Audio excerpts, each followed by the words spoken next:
Hello friends, Jennifer Pearson here, Thistle Gypsy, and this is the third time I've started this because it's like I can't seem to get it right. Just the technical aspects are being a little hooey. Alright, so I saw Lisa over at the Tarot Alchemist. She had gotten the Angels and Ancestors deck, and she found this past life lessons spread in the guidebook for that deck, and it was very interesting, and I was watching it and I thought, you know what, I need to try that with my Shaman's Oracle. So this is the Shaman's Oracle, and I haven't gotten it out, and it's so rare for me to see a spread that just makes me go, that's got to be the Shaman's Oracle. Gives me an excuse to get this out. And I'm not sure quite, I've pulled the cards already, and I'm not sure quite how they've turned out. Can I say that there's a natural logic to what I've found here? Immediate messages? No. But we'll see. It's curious. The first two kind of make some sense. The rest are curious. I've ended up with that complexity that results from getting positive cards in negative places and negative cards in positive places kind of thing. So we'll see how it goes. I am guidebook dependent with this deck for the most part. So I have slightly altered, as I usually do, the questions. I think the first one is exactly as it is in Kyle Gray's guidebook. So I will put, so that you can get the exact questions, I will put a link to Lisa's. Plus she's a lovely person, and it's an interesting reading and an interesting deck, so I will put a link to that down in the information box below this one. So the first question is, what energy did you have in a past life? And I got the Ancestor of Illusion. So this is an antelope of some kind drinking from a pool. So it's interesting that I did get an ancestor. Do I have any other ancestors? I have one other ancestor here. It's the Ancestor of Illusion.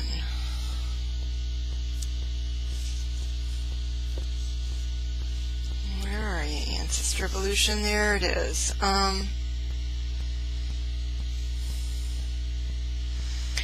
So because of the nature of this, I think we'll see. I'll primarily read the initial. They give voice to these cards is part of what they do. So here's the voice of this card. I am the Ancestor of Illusion. I can show you the true nature of those things around us that may appear to be beautiful but have a darker side hidden behind them. Life has many aspects that seem older than they truly are. That seem other than they truly are. My deep insight can uncover the reality behind this surface sheen. I will walk beside you and ensure that you are not led astray by appearances before you reach your true goal or your true resting place. So this is energy that I have from a past life. So this is kind of a guide. To me, this is kind of a guide or a teacher kind of energy, showing somebody what is true and what is not true. It is kind of a critical intelligence,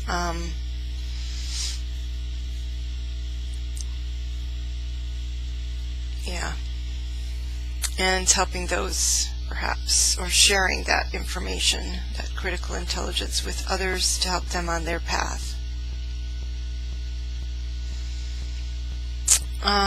It can also be, this might be, I'm going to read this other because it could be part of the challenge, maybe.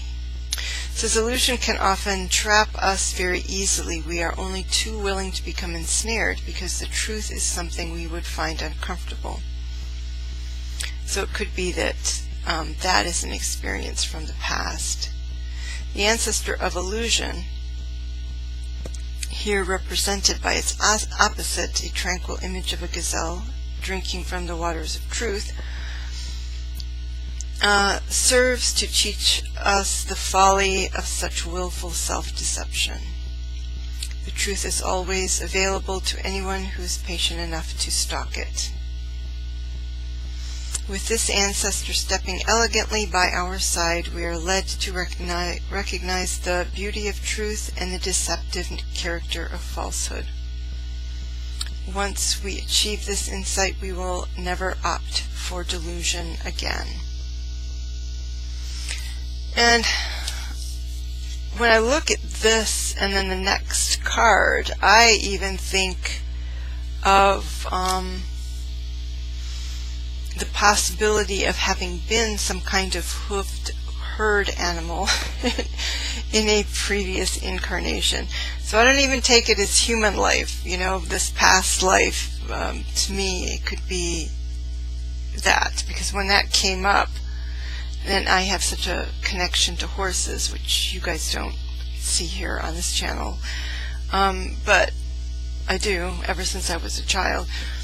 And then the next card, which is what gifts have remained from this past life, is the spirit of family, which looks like a herd. And I'm thinking, okay, so, and to me, the spirit of family, again, in this context and connecting it to kind of a herd mentality, is just a strong feeling for the larger society and the good of the whole. And I am certainly a very individualistic, reclusive kind of person, but there is absolutely a part of me that is very aware of, let's say, politics and just how we all either take care of each other or don't take care of each other, sort of thing. It's almost like my cancer. I am a cancer. My cancer is sort of abstracted. It's not so localized like in the home, so much as abstracted into larger society. Okay. So this number 2, that spirit of family, is the gift that has remained from this past life. So I'm going to check out the spirit. Are the spirits in this direction? Are they? They're in this direction.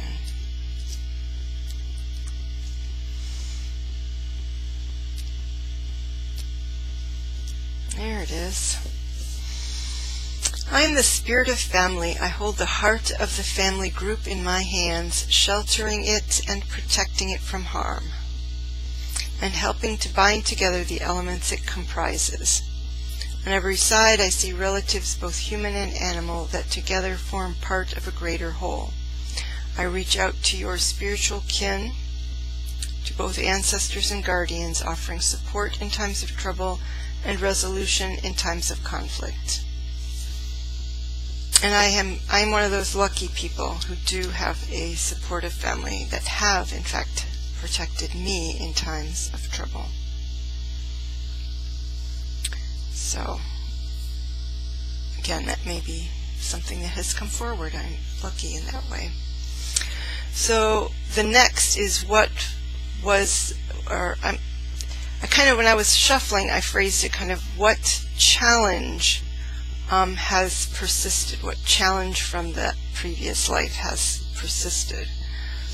And I got, so this is one where it seems like it would be a negative, looking for something negative. It's a challenge.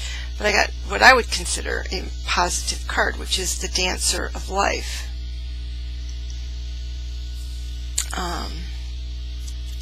So let's check it out and see how it might manifest as a challenge. Now I could see, because I do have problems with vitality, even before I had the Lyme disease, I wasn't a super energetic person. I like to hike, and I would hike, and was relatively physically active. I'm definitely never athletic, but yeah, so I don't know what kind of, herd animals are usually fairly active, but certainly moving to some extent all the time, and I do actually. So I could see that actually, this dancer of life being a level of restlessness, which now you add Lyme disease and that's out the window pretty much. But when I was younger, I did move around a lot, and the Chariot, which of course is a card of movement, is my birth card. And it is, that's, I would say, both a gift and a challenge. It has resulted in challenges in my life, that my desire for change and movement in my early years kind of prevented me from having a singular and kind of naturally building expertise in any particular job or area, which definitely worked against me later. So the dancer of life as my challenge. I am the dancer of life. I celebrate all that is, all that has been, all that will be. Excuse me. I dance throughout all of the human and spiritual realms, following the bright thread of life that connects everything that has being. I teach love, I teach strength, and I impart belief in the sacredness of all living things. I bring with me the power that breaks down all barriers, that survives in the face of all odds, and shines forth in even the darkest of moments. Goodness, like I said, such a positive card to be a challenge. Unless, of course, it's a challenge to sort of live that. And I also still see that the whole notion of restlessness here in certainly part of my restlessness when I was younger, or the desire to move and change, was to see and experience, all of the glorious and wonderful things, not of the world, but at least of my country. And so it's like some people wait until they're retired, and it's like, no, I'm not waiting till I'm retired. I'm going to do these things now while I have nothing. True fool spirit there when I was in my 20s, even into my 30s. I'm going to look a little further.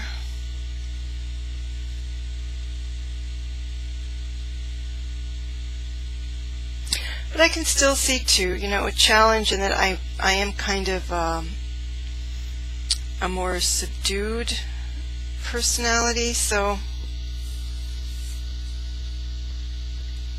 I don't know. But I see it, these creatures, this dancer of life card, which,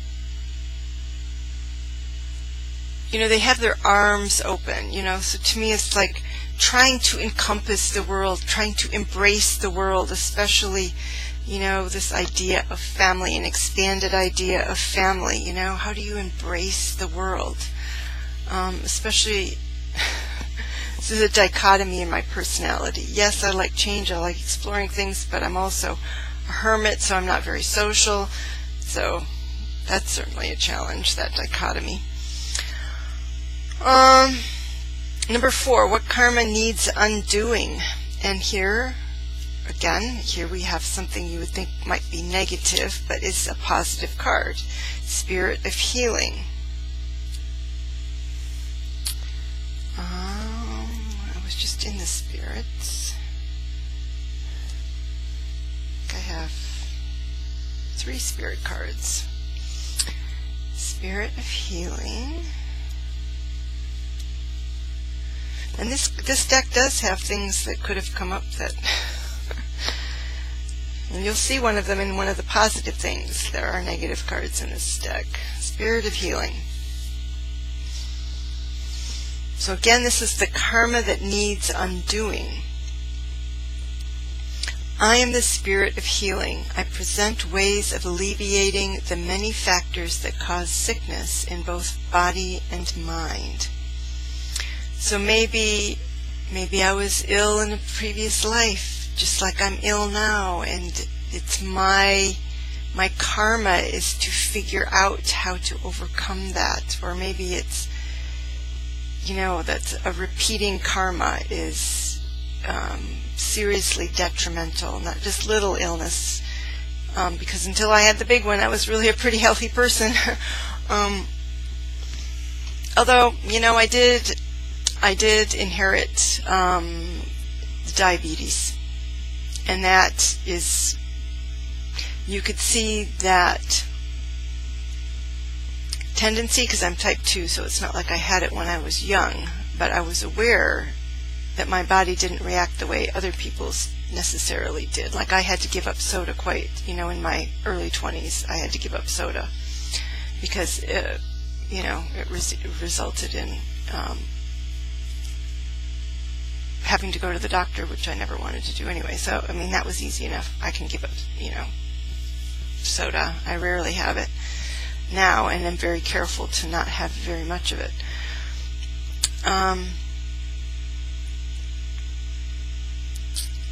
So, even though I'm type 2, the pattern has been there for a long time. And I can see it as a step toward not being able to heal from the Lyme bacteria, which, some people can suppress it. But so there we go. I've got karmic illness. But let's continue. If you are suffering, stand with me. With my help, you may grow strong again and throw off the darkness that has overshadowed your life. So I would see this as a karma of having to repeatedly do that in each lifetime, having something that requires that. I will hold your wounded spirit gently in my hands and breathe upon it with the breath of healing. Restored, your spirit will return to your body, filled with strength and purpose. Okay. So next, 5.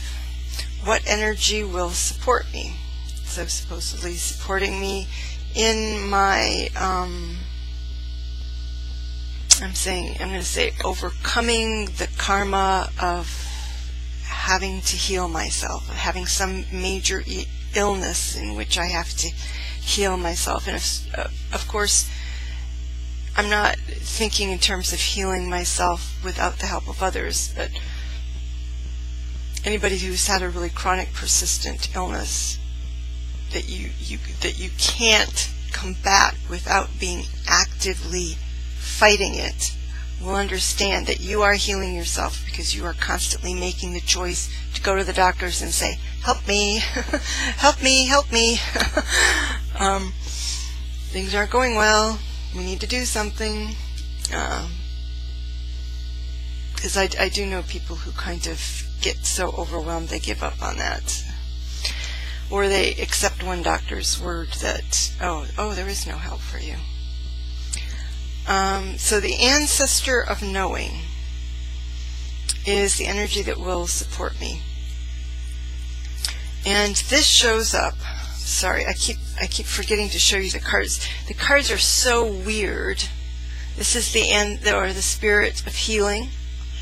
It's like he's casting light. He or she's casting light and healing. I don't know. And then this ancestor of knowing looks like an owl, right? More or less. So yeah, the images don't speak to too much here, but it does in one sense. That particular one, the ancestor of knowing, being that owl-ish image, owl-y looking image, in that my mother is strongly associated with owls. That's her I don't know if you'd call it her spirit animal. She never speaks of it in that way, but she loves her owls and collected owls, and she's an owl woman. And so when I see that, I think, okay, well, I could say what energy will support me. Well, my mother, and she has, and my father as well. But my family, my sister, my family has supported me.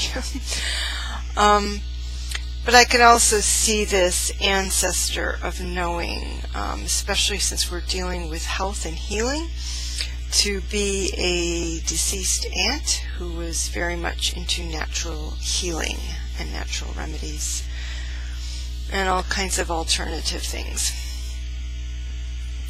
But let's go ahead and read what it has to say here. I am the ancestor of knowing. I am the embodiment of all knowledge, and show you the way toward a proper understanding of everything around you. You may think that you know a person or a situation without having a true appreciation of their character or significance. My clear vision offers you an illuminating perspective in all directions. I enable you to see past surface features, penetrating beneath them to arrive at a truer wisdom. And certainly that is required for the issues that I have. Now, whether we go,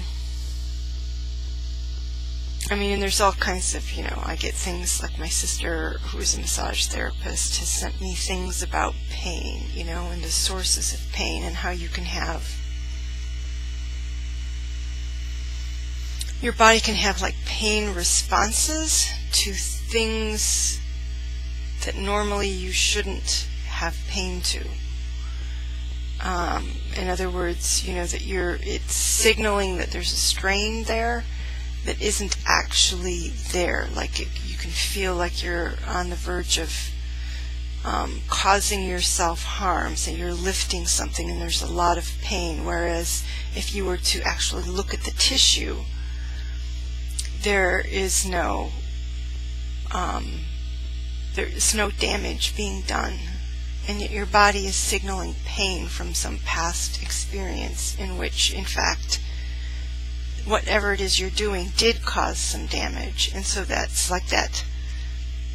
It's like the memory of the past pain can actually cause present pain. It's weird, and it gets too complicated for me. And some of the reason that she sent that to me is like, well, I could see that maybe with my tendonitis in my hands, because it has such a long history. But not some of the other pains I've had. There's zero past trauma that would be cueing it. So,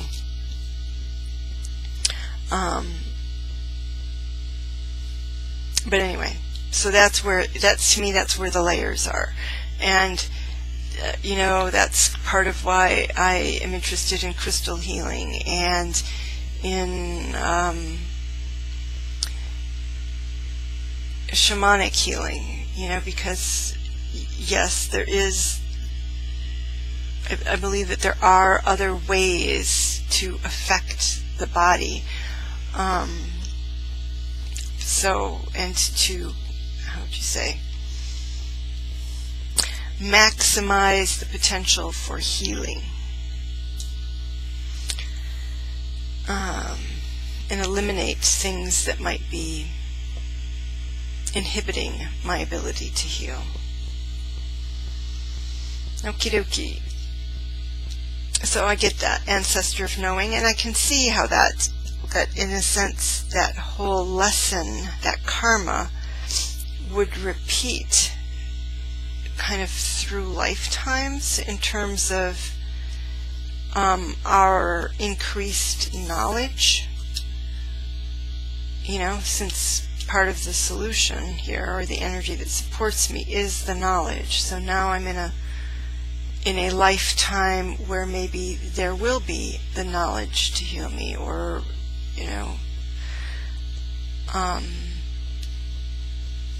or maybe it won't, and it'll have to go to the next lifetime. Hard to say. Okay. How will knowledge help me grow? And then I got the shaman of tradition. So there's shamanism for you coming up, and the shaman of tradition. So let's see what that says. This is how the knowledge will help me grow. I'm guessing that that's what I think is referring to the energy that will support me, or perhaps it's supposed to be the undoing of the karma, that how it will help me grow. I am the shaman of tradition. I burrow into the deepest memories of the land to uncover truth and bring it to the surface. So certainly that is traditional shamanism, and also this whole spread really is the whole idea of healing past lives is kind of, or past life issues, seems to be spoken of in this particular card. So I'm going to repeat that. I am the shaman of tradition. I burrow into the deepest memories of the land to uncover truth and bring it to the surface, flame lit by the consciousness of all who love life. No matter what you are seeking, I can find a tradition that matches your dreams and aspirations. I stand before you holding aloft the energies of the inner world and bringing these forces to bear upon everything you set out to accomplish. Pretty strong energies there. So it's interesting, so it's some strange horned figure.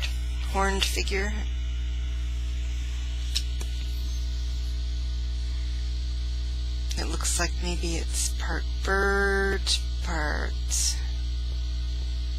I don't know, something with antlers.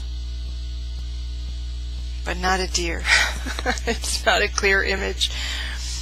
It's a combination. Maybe the early idea of a griffin or something.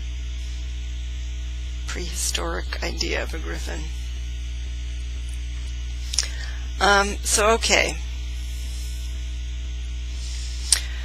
It's interesting to me that I got the shaman of tradition, because I really have not, in my life, I would not say I'm a traditional person.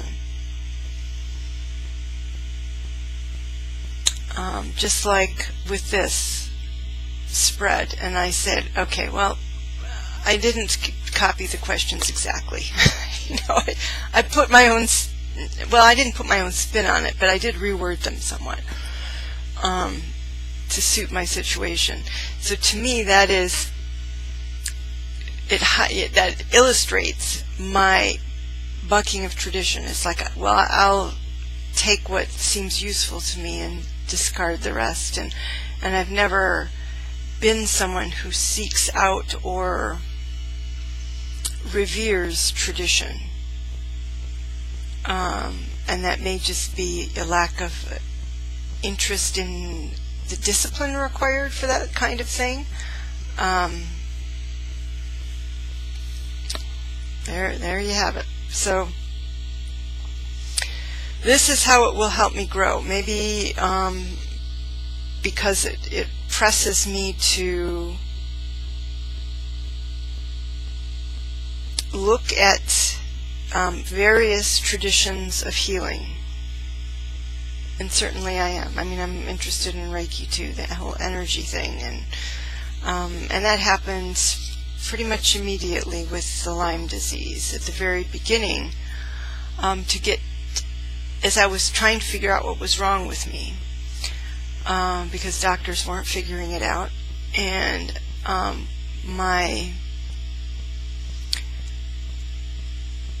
the doctor I was seeing at the time most regularly, out of her own frustration, not knowing what was, I mean, she believed that there were things wrong with me, but we couldn't get any clear indicator of what it was.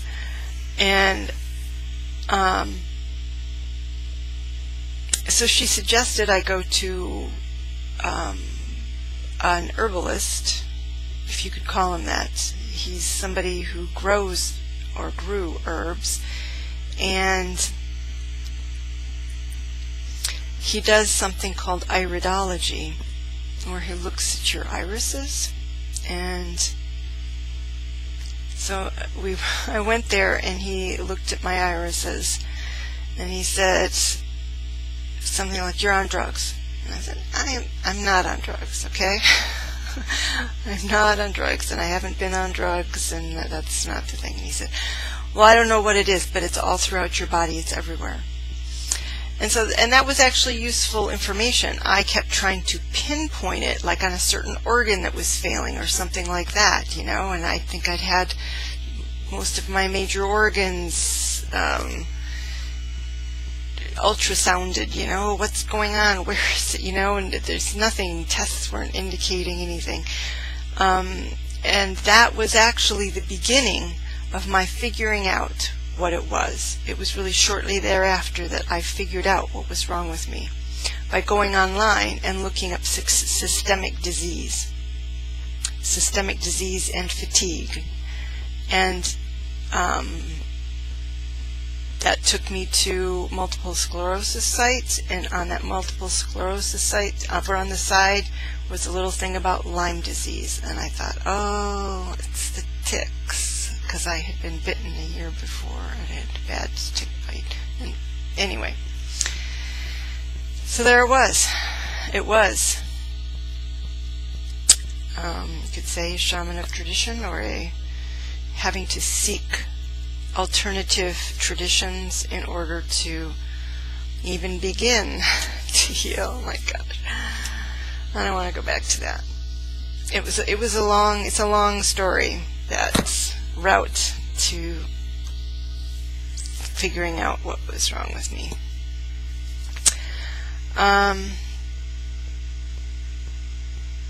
Yeah, I only told you the very last part. 7. What energy are you stepping into as part of these lessons? And so as this has clarified itself, I get this. The spirits of destruction. Because what am I trying to do? I'm constantly trying to kill those little buggers in me.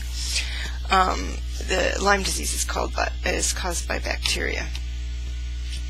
So yeah, I'm getting into the spirit of destruction, which was really hard to embrace as somebody who was healthy and always tried to avoid antibiotics, and now, you know, kind of living by them. So let's see, spirit of destruction.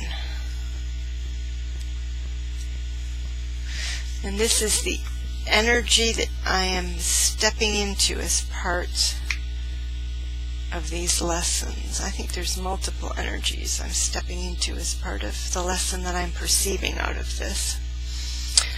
I am the spirit of destruction. My aspect may be fearsome, but my powers, although not always welcome, are a force for good.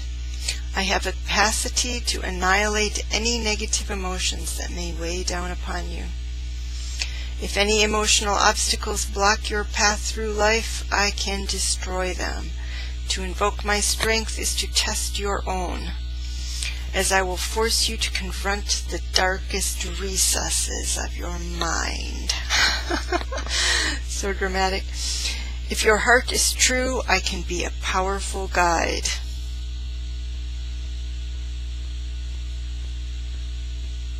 So interesting. And so I think of this crazy rat on a magic carpet, which is kind of how I see this, as kind of like a shamanic power animal sort of thing.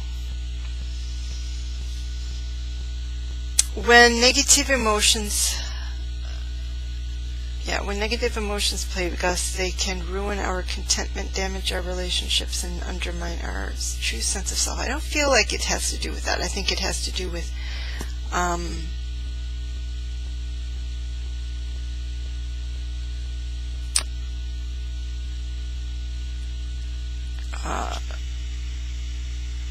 how, what they call the emotional body, that, you know, how that affects our healing.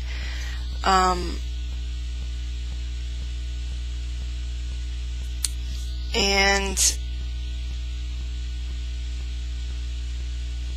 also, of course, I've certainly learned, I had somebody who said something to me not long ago on a video or something, that you have either a good attitude or you seem kind of happy for somebody who's dealt with this difficulty. Well, you're not seeing me in my worst moments, of course, but also, yeah, I had to sit. I mean, there are moments of reckoning when you can't do anything. Happily, that's been a long time since I've been in that low, where you sit there and you say, okay, well, what if this is it? What if this is what life is going to be, this inertia, this kind of permanent inertia where I can't do anything? So how do I embrace this essentially powerless life? How do I love life despite this level of powerlessness? And there are many people, with disabilities, extreme disabilities, who have to face that much earlier in life than I did. But anyway, it does force that moment, and so from there on out, it's like, when you come to that, and so beyond that, it seems like every little thing is a gift. I mean, do things get me down? Sure, lots of things get me down, but lots of things pick me back up. I get out of my car, I don't have to park near the building because I'm not afraid that I only have 10 minutes that I can be upright, before my fatigue will start to impact my ability to function. So it's like, yeah, I can open the door to my car and I can get out and I can wander around and I'll be okay for, I don't know, a couple hours or whatever. So I'm happy. So it does change your perspective. So I guess you have to kind of embrace that changing of perspective.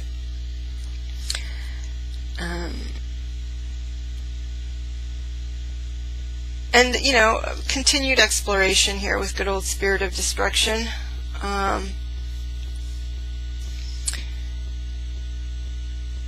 So it says it forces us to address disturbing truths about ourselves and acknowledge that no emotion can operate without our consent. Such healing violence brings an end to inner damage and the soothing sense of calm after a terrible storm.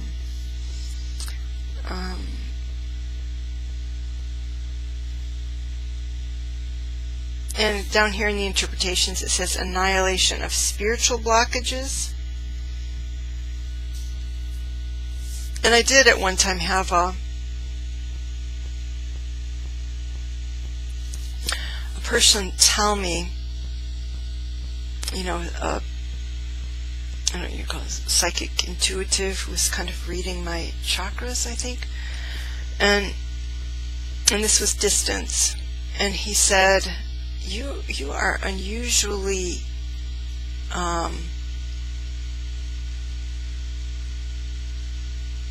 what is it? I can't remember. He said blocked from spirit or something. I mean, he didn't necessarily mean it as a negative or certainly condemning or anything like that. But it's like he had difficulty coming into my energy. It's like super duper strong boundaries.